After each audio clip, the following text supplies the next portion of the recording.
Hello, beautiful light-filled souls. I'm so happy to have another near-death experiencer on my channel to talk about her story. And Renu Arora is a lovely human being with a podcast coming out soon that I'm so excited about. So please check that link below and check my links as well. I have a meditation community that I've put together, and I would love for you to join that. But Renu, thank you so much for joining me. Thank you for having me on, Tricia. What an honor. Yeah, so tell me a little bit about your podcast and what you're doing with that. I find it so fascinating, especially the part about talking to taxi cab drivers and telling your near-death experience story. Sure. So I'm an artist. I work as an actor, singer, storyteller, and I had an NDE 3.5, almost 4 years in March now. And I have an arts podcast that's going to be launched in August of 2021 of this year called The Burgundy Book, which is an arts podcast, and it's got songs and various storytelling. I tell stories throughout the whole podcast, and each episode is like a little vignette, a little window into different aspects of the experience. So I've got one episode which is actually called Catharsis in the Cab. And it centers around, because I had an accident 3.5 years ago, which prompted the NDE, and my foot was crushed. My lower leg and foot were crushed. So I had to get cabs everywhere. So I've taken a huge amount of cabs over the past 3.5 years, and I've counted the number of cabs. And in every single cab journey, of course, they see my walking aids, and in the beginning, they saw my cast boot and all the rest of it. So they obviously ask, what happened? And I've become sort of, I suppose, because I've done it so many times, quite good at telling the story really quickly in a cab journey, in order to kind of to invite them to tell me their story of injury, broken bones, and all sorts of things about their own lives. And so the conversation just starts to flow most of the time. And it's really interesting, because I remember in one cab journey in particular, I was going to work one day, and I was telling him about my story, and he told me that his sister had had an accident and an NDE back in Nigeria. And I said, wow, that must have, how did that affect her? It must have really affected her. And he said, yeah, she's never been the same, but she's more of herself. I love that. And I love the fact that lived experiences shared that way teaches us all empathy and shows how we're all connected. So I'm just so behind what you're doing. I think it's amazing. Oh, thank you very much. Yeah, so that's going to be out in 6-7 months' time, which is really exciting. So we're going to be starting work on that. Well, I suppose we had to pause it because of COVID, so we're restarting work on that in February next month. So it's very exciting. Very exciting. Yeah. So my first question to you is, who were you before the near-death experience? And just give me a little bit of a background about how you think you changed. So I was working in the arts, as I said, working in the arts for about sort of 16, 17 years before the accident happened. And, I loved what I did, and I did lots of interesting things and made shows around my grandmother's story of partition, and all sorts of things that I feel very blessed and grateful for. But like any profession, you kind of end up on a trajectory, and I had found myself on this treadmill, on this trajectory that I couldn't get off, and I felt like a hamster on a wheel that was just going.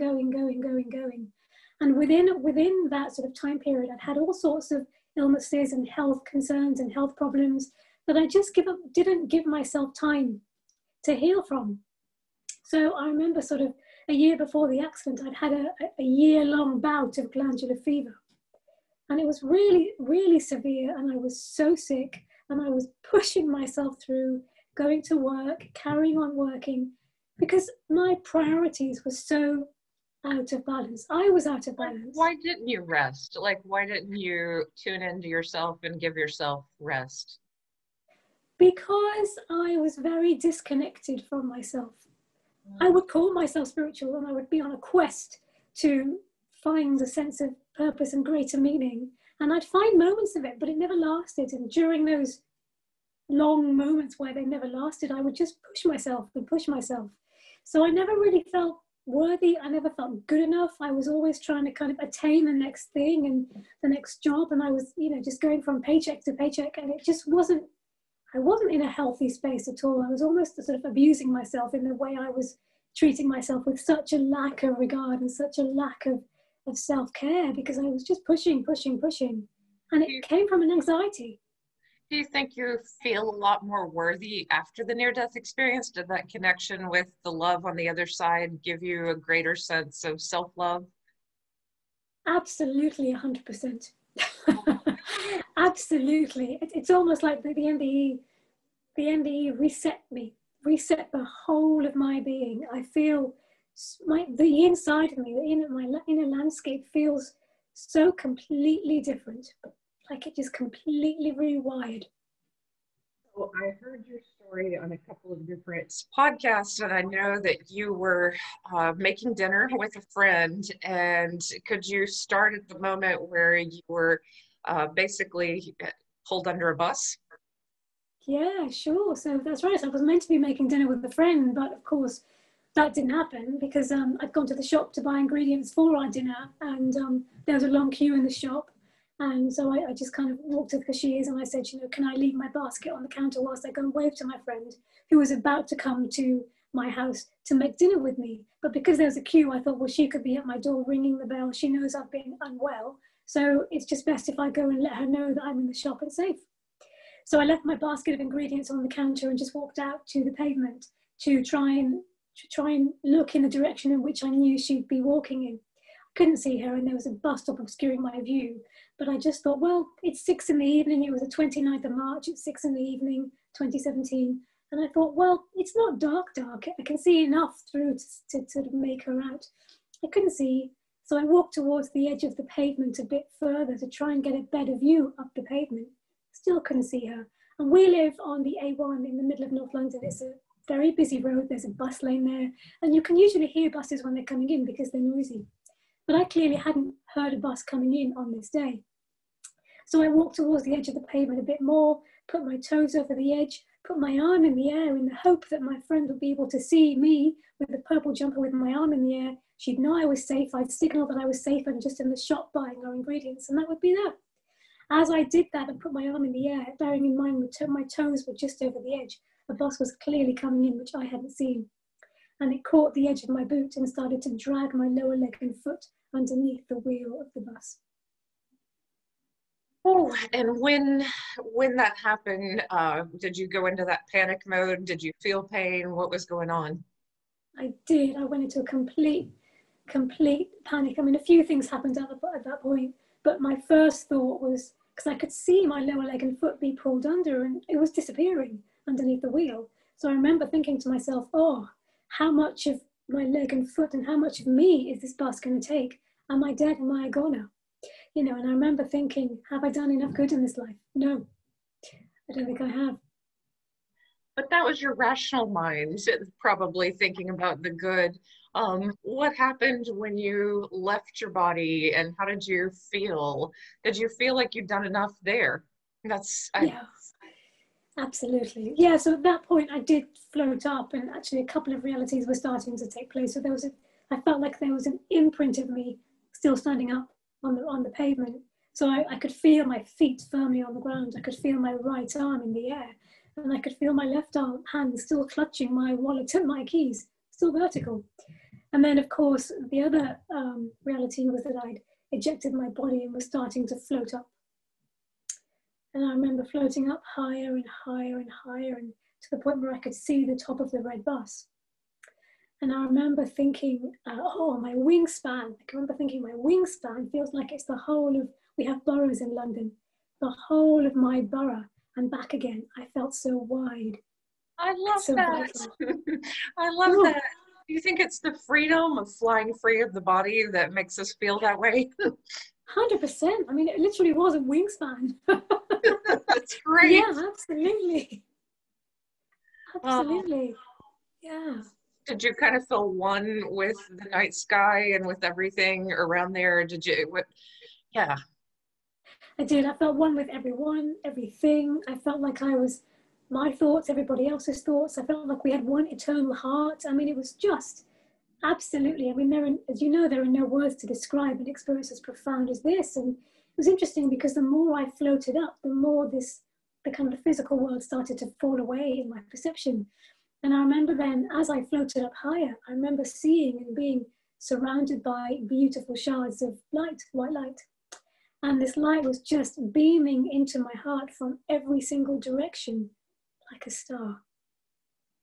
And it was beaming into me and bathing my heart. And I felt like it was purifying my heart, my spirit, every aspect of me. And I felt like I was being filled up to the brim with love. Did you want to stay at that point? And a lot of near-death experiencers, and I certainly felt that love was so unusual in my life to feel that good, that I kind of wanted to stay when I got to that point. Yeah, I did. I wanted to stay there forever. It felt like I'd come home. You know, I felt like I'd never felt such a sense of security and home. And up until that point, I'd never felt at home in this body. I'd never felt secure and safe and at home and okay, you know. And at that moment, I felt, you know, okay and home and more loved and love-filled and loving than I've ever experienced in my life before that point. I'm so glad you said that, because that's what I struggled to articulate many times, is just, I didn't feel, even at my best before the near-death experience, I never felt as good as that feeling of being near divinity and just feeling so safe and loved, and like everything was perfect.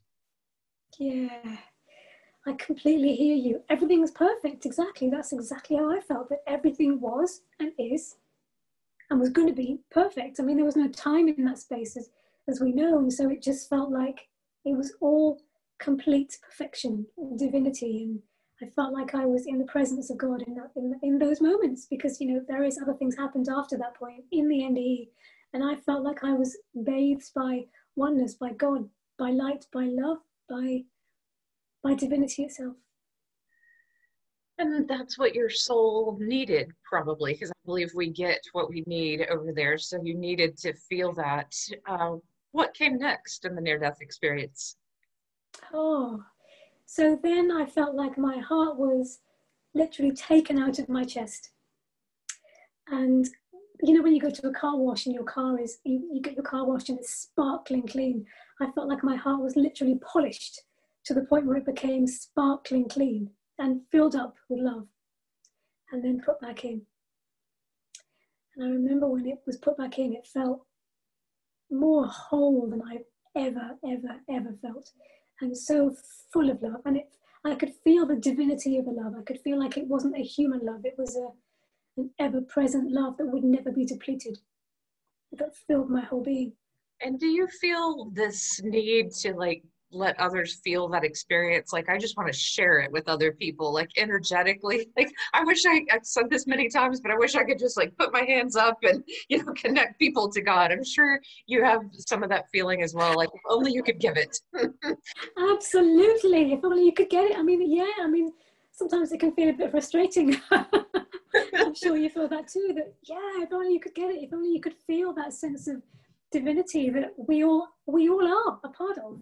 You know, it's interesting because I don't know whether you feel this, and I think you alluded to it a moment ago. I never felt that before. I was searching for it, constantly searching for it, and I had moments of beautiful spiritual experiences, but they were moments, because my way of being was so disconnected that clearly those moments just couldn't last, because my body was so anxious and so fraught, and it wasn't in a space to hold that. So I had no concept of the divinity that existed within me, and that oneness and that lack of separation, which I felt during the NDE. Do you think your heart being cleansed and upgraded in a sense has allowed you to hang on to some of that energy and keep it with you? 100%. My heart feels so very different to how it was before. I mean, you know, friends, when people would say, oh, but you always lived from your heart. And I thought I did, but I thought I did here. I didn't really feel it here in the same way that I do now. So I feel so very different. And I also feel like, because my pace of life has completely changed, because my mobility is so different, it's allowed me the space to both heal from the illnesses that I'd had before the accident, and to keep a hold of that beautiful feeling in my heart and that divinity that I experienced during the NDE, which I feel so grateful for. So what happened next? Did you have a choice to come back, or how did your near-death experience, I know it's timeless, but how did it, quote, end and you found yourself back in your body? Yeah, so then I experienced a very beautiful NDE in what I kind of feel looked like a library. And I can't go too much into it because I'm saving it for my podcast, The Burgundy Book, which is going to come out later this year. But during the NDE, which was so love-filled and so beautiful, I screamed. So part of me must have been coming back into my body during that point, but I didn't know. So I screamed, and the scream literally hoovered me back into my body. I felt like I was like sucked back in an instant. It was really, really interesting. So I only feel like I remember screaming the tail end of that scream. Well, now I'm curious though about, I know you're going to save a lot of it for the podcast, but do you feel that you were given a download of information, or do you feel like you were given a mission, or just wisdom in general?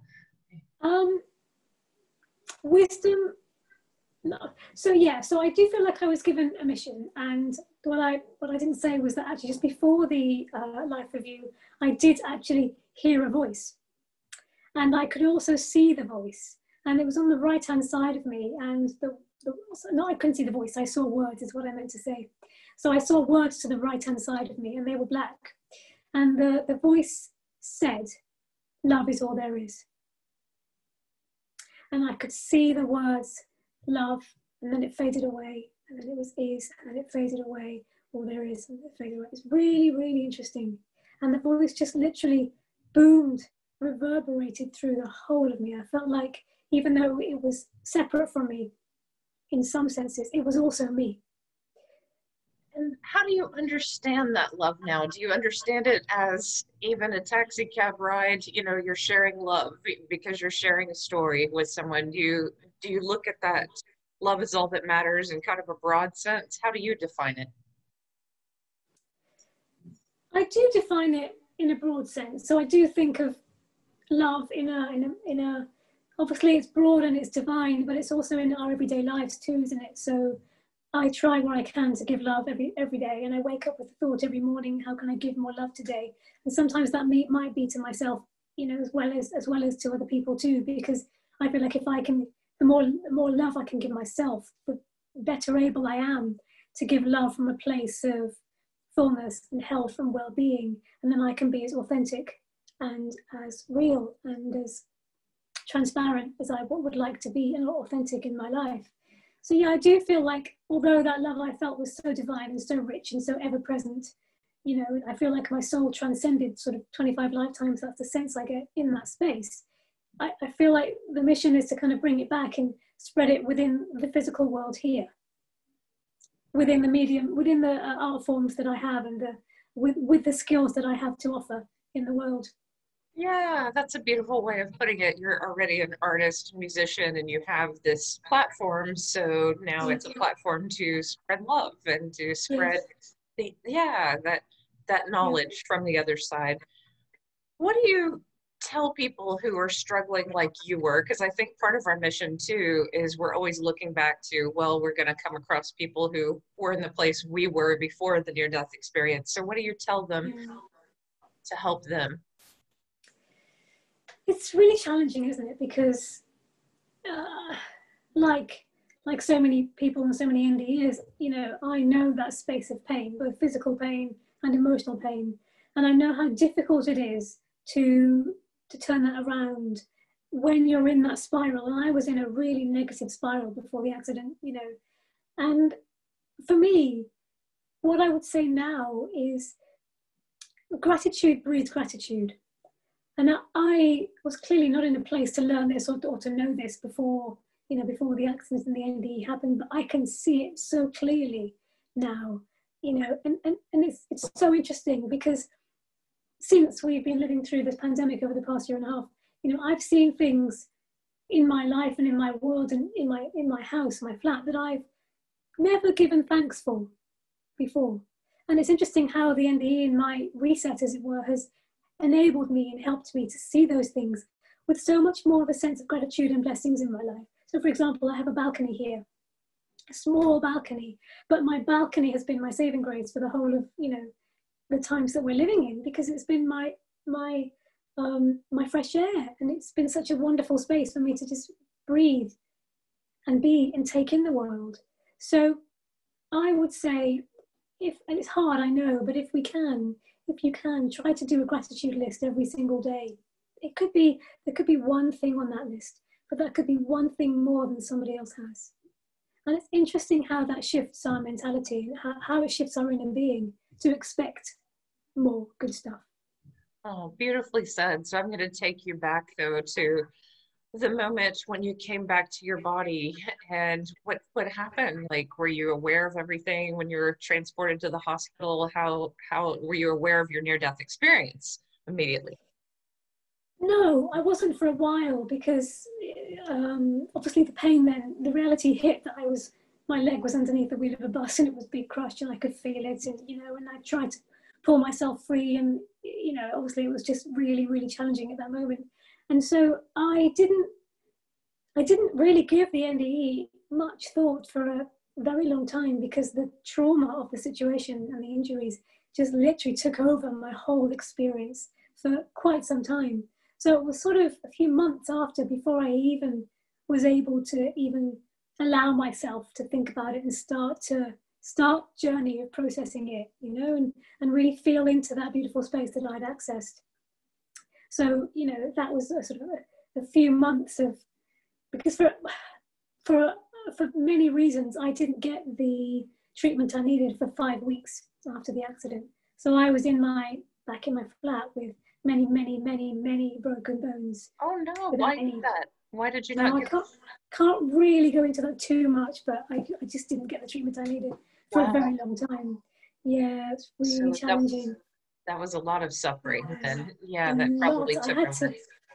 Yeah, I really had to make friends with pain. And, you know, a lot of I feel like the spiritual journey took place in those 5 weeks, because I really had to, there was nowhere else to be but in my body. You know, obviously my instinct was to just eject it and just go somewhere else. But, you know, I couldn't, because I was in this body, and this body was in excruciating pain.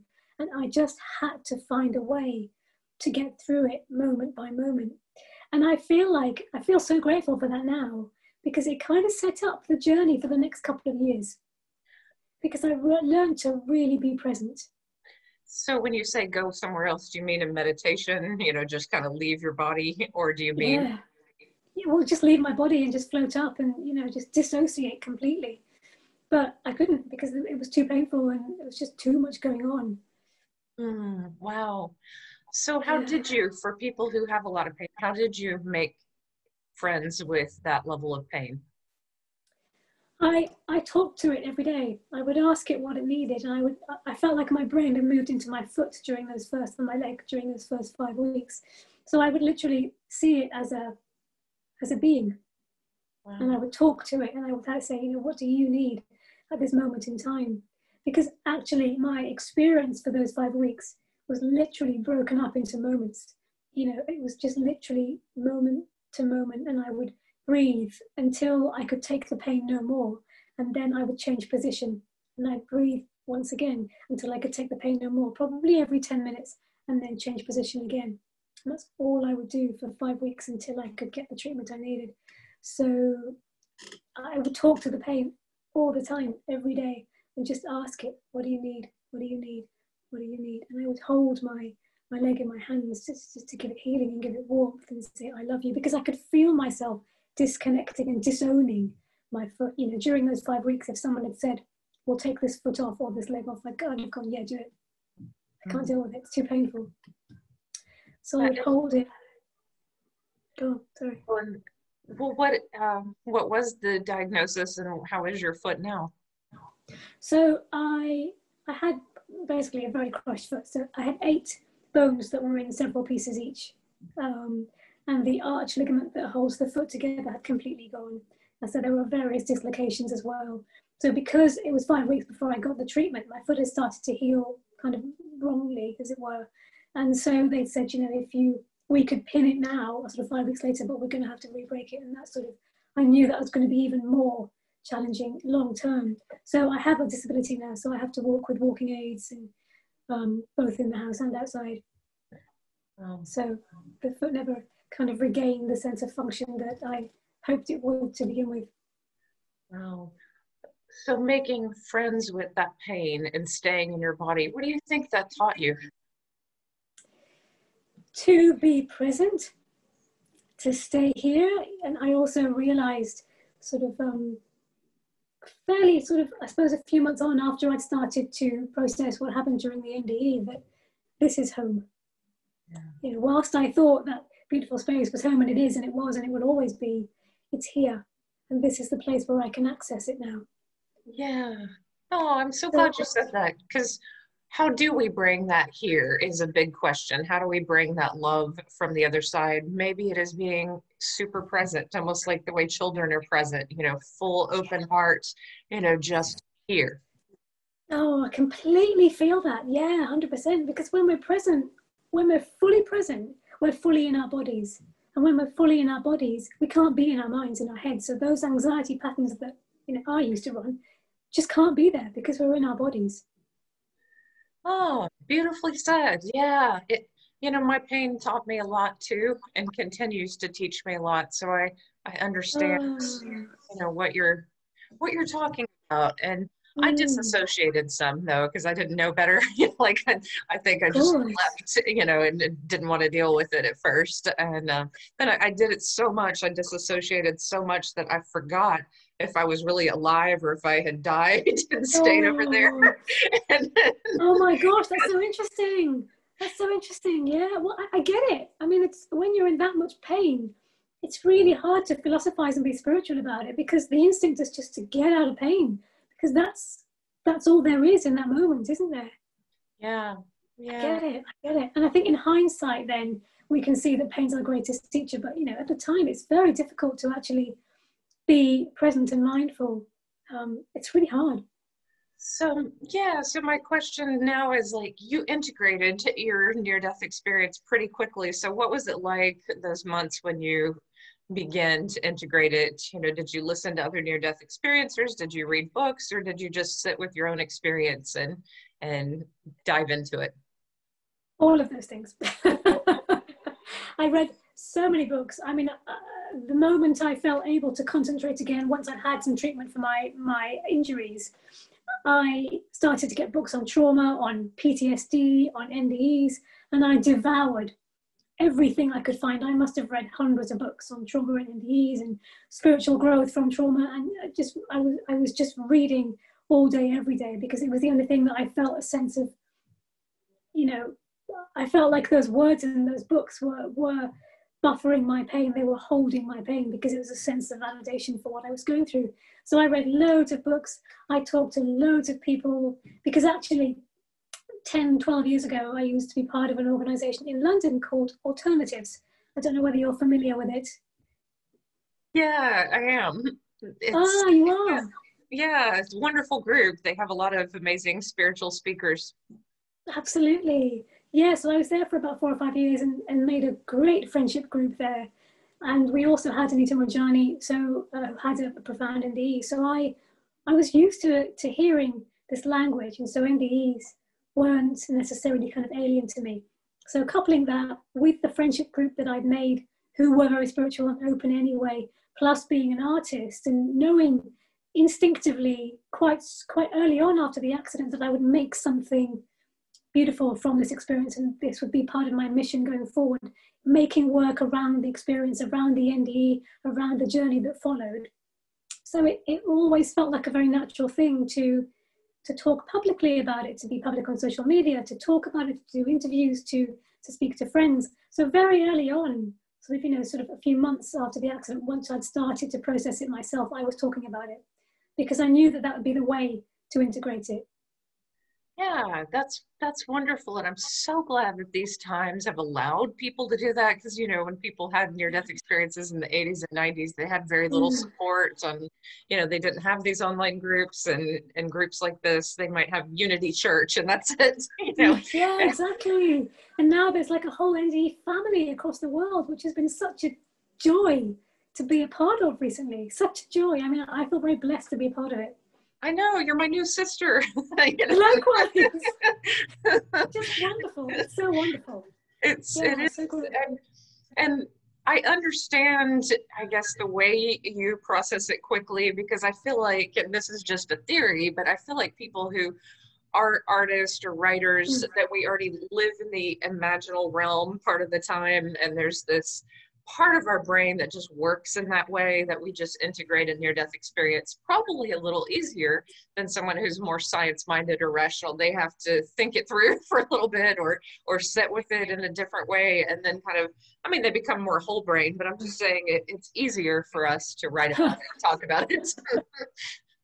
That's right. And I think also with being an artist, I'm not sure if you feel this too, with being an artist or a writer, the people that sort of I have associated with within my work have also been very open people, open-minded, open-hearted. So again, I felt very comfortable sharing what's happened with me on social media, you know, to my colleagues, to my artist friends, to the people I've worked with, because I knew they would take it open-heartedly. I knew it. I just felt it. So I feel... Yeah, most of the people I know in those groups are more open-minded about it. A couple, you know, like from graduate school, I think when my book came out, I posted it on a graduate school blog, and this guy was like, angels, you know, what kind of movie is this? Right?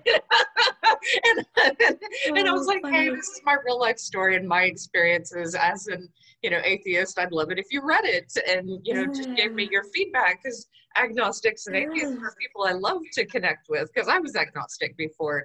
You know, you were spiritual before, so you had that group, but I try very hard to connect with those agnostics.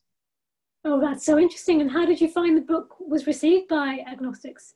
You know, surprisingly well, you know, because if they love memoirs, so if they're open to just reading about someone's life story, then it made a couple of agnostics that I know just sit and be a little more philosophical about death. And I was like, yes, at least that, you know, at least they thought for a while about what happens when we die. Well, that's I think what we can do, isn't it? We can just hope they can kind of open up a window or plant a seed in someone's mind and heart for them to then start to explore whatever they feel ready to explore at that moment in time. Yeah, that's so interesting.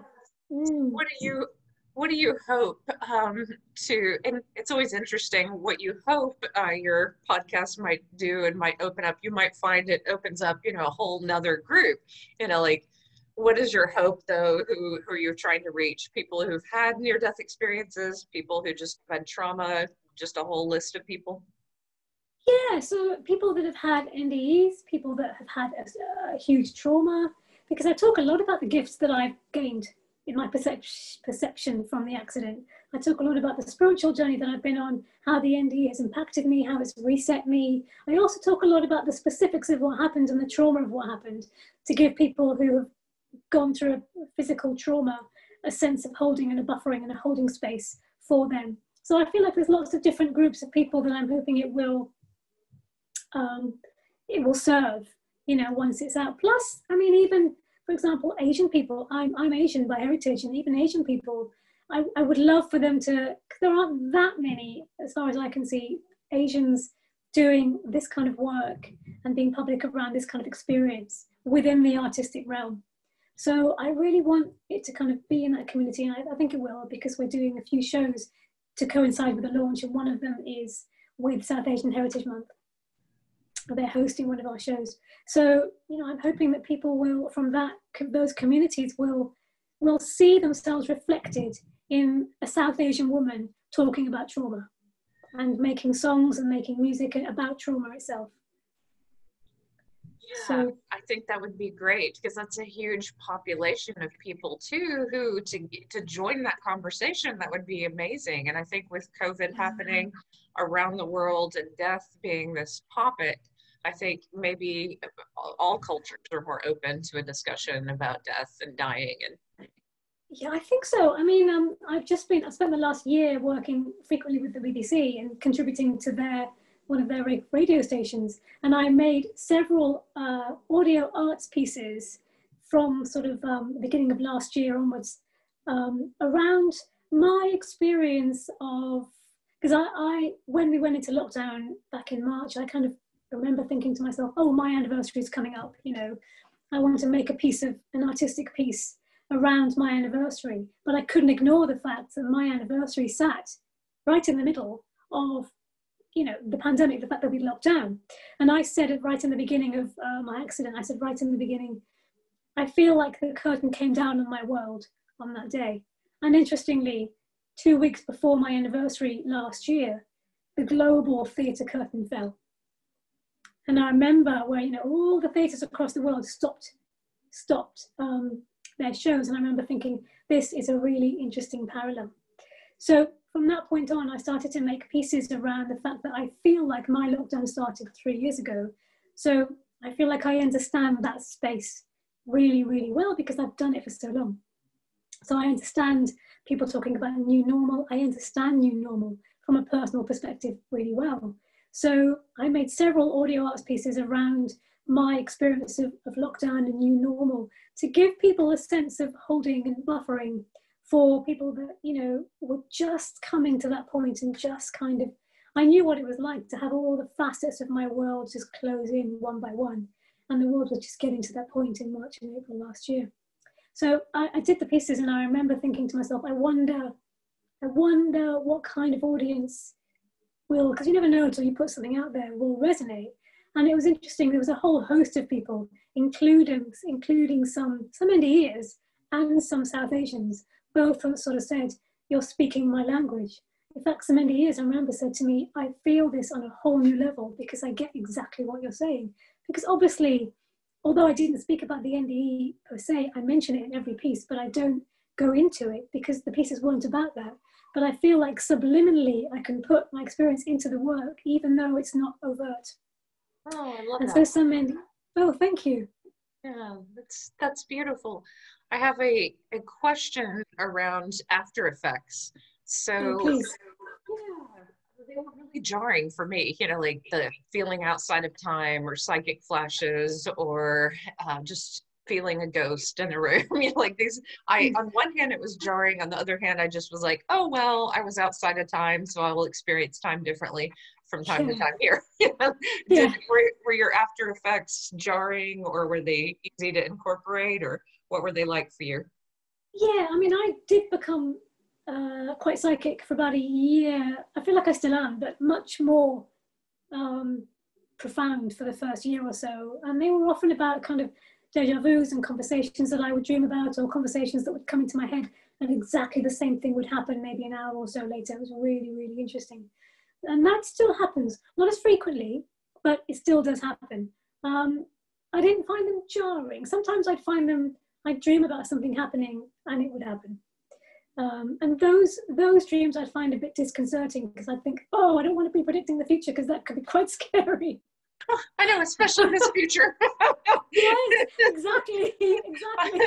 I know I interviewed one near-death experiencer who did see, you know, a lot of rioting and violence in America years ago when he was a child in the 60s. So he had a near-death experience then, and that's incredibly jarring. You know, for him, he doesn't like to talk about it, but people want to hear because they want to know what's coming next, you know. Yeah, absolutely. No, I didn't have anything like that. I'm grateful to say, not at all. I had lots of other after effects, but they were all and are still, I find, quite beautiful, actually.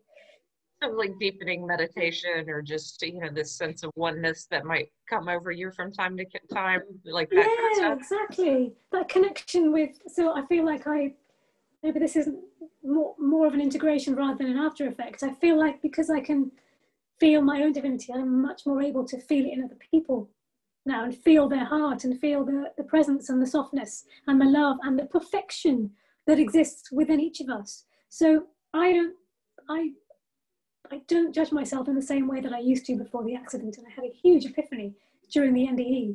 I remember actually feeling, oh my God, God isn't judging me. I'm judging me. Yeah, so what is that right balance? And I'm just kind of throwing this out there to you. I Yeah. came back very open-hearted and innocent too. And I was a young person and I encountered some Yeah. really rough characters who took advantage, I think, of my innocence or my openness. So I try to get near-death experiences to think about boundaries and safe ways to give that love. Obviously, sharing through the arts is a beautiful way to just share in open-hearted ways and, expressing things. But what's your idea about boundaries and protecting yourself, but also being open-hearted?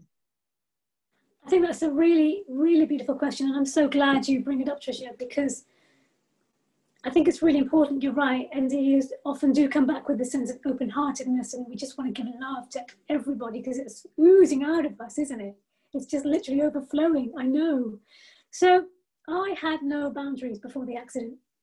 I really didn't. And that's one of the changes within me and the after effects within me, that I have much clearer boundaries now. So whilst I want to give love to everybody, obviously, and did come back with this kind of oozing, I also felt very clear that I wanted to protect this space. Because I remember thinking, if I don't protect this space, then I can't give the love as fully as I want to. Yeah, because then you're healing from trauma in order to give love again. And I've been through that cycle, and it's not fun. Yeah. No, So it's it not is fun. important. It's really challenging. Yeah, and I knew that if I put clear boundaries around my time and what I need to be able to stay well and healthy, then I can be much more able to connect to that love, so that I can then give it more fully, more frequently, more wholly, and more wholeheartedly from here. And I love it that so many near-death experiencers have platforms, or we, work as mediums or do different things, and you can give love in these ways, and then put up boundaries in other areas of life to protect yourself. And I think it's great when I felt blessed to work in a classroom because I was in control, and I had backup from administration. And so there was that boundary. So I could love the students, but I could also say, no, you have to go to detention, or, there were reasons why, punishment at times or censure was important. And I think people in the spiritual community, and I've talked about this a little bit, it's like, love everyone, even the psychopaths. I'm like, well, don't put them in charge of things though. That's interesting. That's exactly right. You're right. I think the spiritual realm can kind of move into that.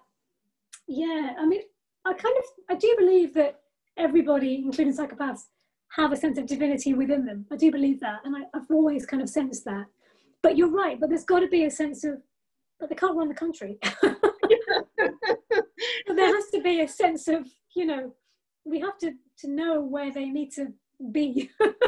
Yeah, and rehabilitation, I believe in, but some people are easier to rehabilitate through nature, and it's like the resources that a country has or a school has, you put towards the people who can be rehabilitated the easiest, and you don't give power to narcissists or to people who are doing a great deal of harm, because to ignore a great deal of harm being done, I don't think is coming from a loving place.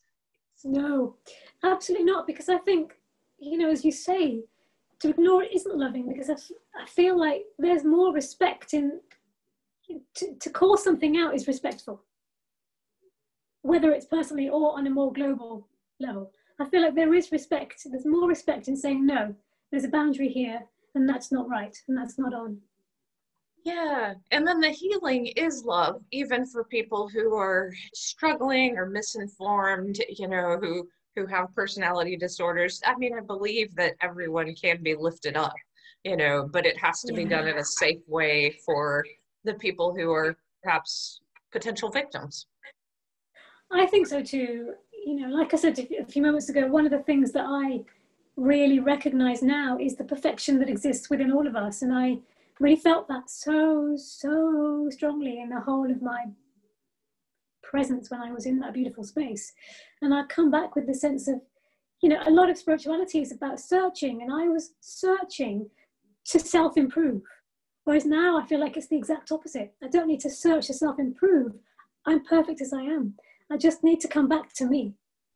Oh, I love that. Yeah, that perfection. And it's that flow of divinity through you too, that God Yeah. made me feel perfect as I am. It sounds like you felt that way too. Just this, I'm okay, finally okay, in the presence of Yeah. God. And if everyone could feel that, then there wouldn't be ego problems, there wouldn't be competition. We'd all be just like, I'm fine, I'm loved, Exactly. God loves me. That's exactly how I feel too, exactly. Because we are fine. And I think so much of religion and spirituality is about trying to better and trying to find the next thing that's going to make us better. And I feel like now I don't look outside anymore. It doesn't mean I don't meditate and don't enjoy workshops and courses. It just means that I'm not doing things to find a better version of me. I feel like that is, it doesn't mean that there's a lot of validity in doing those things. And psychology, they're very important, those things, I feel like. But nevertheless, I feel like the wisdom for me now exists here rather than externally. Because as NDEs know, I came back and I remember thinking, I know everything and I know nothing.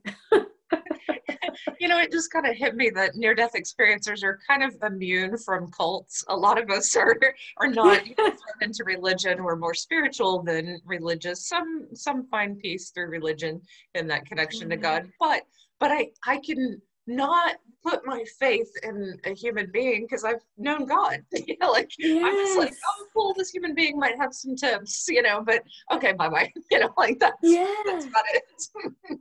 Yeah, exactly. Because we've known God, but also we are part of God, Yeah. right? That divinity exists within us. Yeah. So I Yeah. can't believe this interview is coming to an end. It's been so beautiful Oh, talking with you. So I'm just going to give you one final question, which is, what would you say to people who are struggling in the world right now? I'm sure you've seen the news in America and how, many people fear that we're on the brink of a civil war, which seems just ridiculous to me.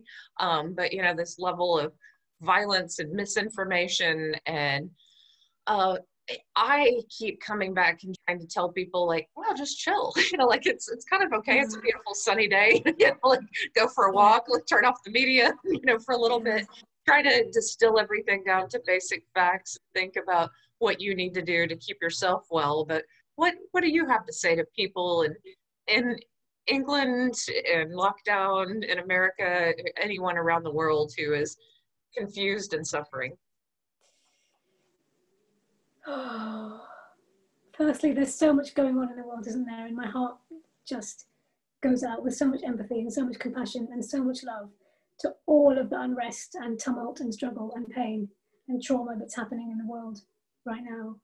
And what you said is beautiful, to just go, yeah, it's a sunny day. And I agree with that. And I would agree and add to it that if we can come back to ourselves and we can find who we are, I believe that purpose will help to see us through. Because love is all there is. And so many people have said it. I mean, NDEs have said it, Einstein said it, so many people have said this, because love does heal. And it starts, global healing, I believe, starts on a micro level. If we can be more loving to ourselves, and that might be something as simple as having a hot bath, making a cup of tea, sitting down with a book, not watching too much of the news because it just breeds that kind of toxic, negative, that horrible space that none of us want to be in. Do something loving for ourselves, and then we are much more able to give that out to other people, and that does have a ripple effect into the world. You pass it on to one person, you've made their day. They could then pass it on to somebody else. They've made someone else's day, and on it goes. So I would say, don't underestimate the power of the smallest thing, giving love to somebody. It might be something as small as giving a bit of eye contact to somebody on Zoom, looking at them going, how are you? And just asking, how are you? And genuinely, how are you? And that might be the first time someone's spoken to somebody all day, or week, or month. We don't know. Beautifully said. And And it reminds me of your podcast that's coming out. I mean, like those moments, I'm just fascinated and can't wait for it. Those moments of talking with the taxi cab drivers. And for people who don't know, taxi cab drivers are really fascinating in London because they know all those back roads. Or, I mean, like it's an interesting process they go through, right? Oh my gosh, I learned so much about, I mean, I've been living in London for the best part of 20 years, and I learned so much about London from the past few years of being in cabs. I mean, those drivers are knowledgeable beyond belief. They know like all the back roads, all the haunted roads. It's they've got so many stories. Oh, that's wonderful. Yeah, so I look forward to that, and that is a way of sharing joy and love and connection in just this simple but beautiful way. And I think it's just perfect. Thank you for sharing your story with Thank me, you. and I look forward to checking out your work on BBC and your podcast. But thank you, Oh, thank you, Tricia. Thank you. and goodbye, my fellow viewers. May you be blessed.